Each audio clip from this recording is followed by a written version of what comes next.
Menteri Keuangan Purbaya Yudi Sadewa membuka kemungkinan untuk menaikkan dana transfer ke daerah atau TKD. Dalam anggaran pendapatan dan belanja negara APBN 2026 setelah diprotes 18 gubernur dari berbagai daerah. Purbaya mengatakan penambahan TKD bisa dilakukan pada pertengahan tahun depan apabila kondisi ekonomi nasional membaik.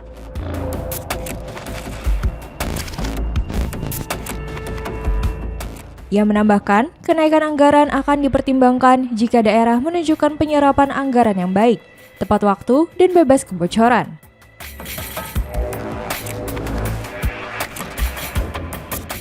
Meski demikian, Purbaya memahami aksi protes para gubernur yang merasa keberatan atas pemotongan TKD.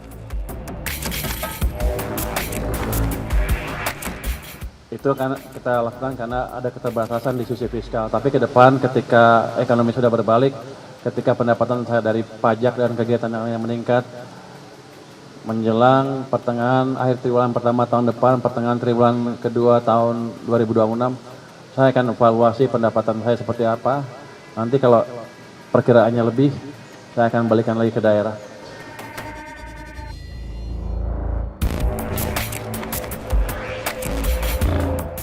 Sebelumnya, pada Selasa 7 Oktober, sebanyak 18 gubernur mendatangi kantor Kementerian Keuangan untuk meminta pembatalan kebijakan pemangkasan TKD. Para kepala daerah menilai pengurangan transfer dari pusat berdampak langsung pada kemampuan daerah.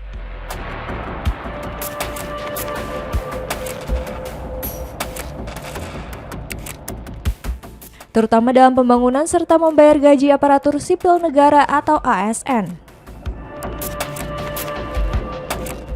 Dalam APBN 2026, pemerintah pusat menetapkan alokasi TKD sebesar Rp693 triliun, naik dari usulan awal Rp649,99 triliun. Namun angka itu tetap lebih kecil dibandingkan TKD 2025 yang mencapai Rp919,87 triliun.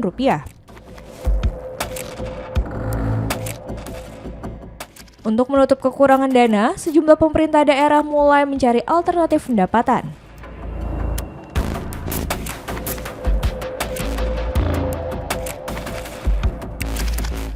Seperti menaikkan tarif pajak bumi dan bangunan perdesaan dan perkotaan atau PBB P2.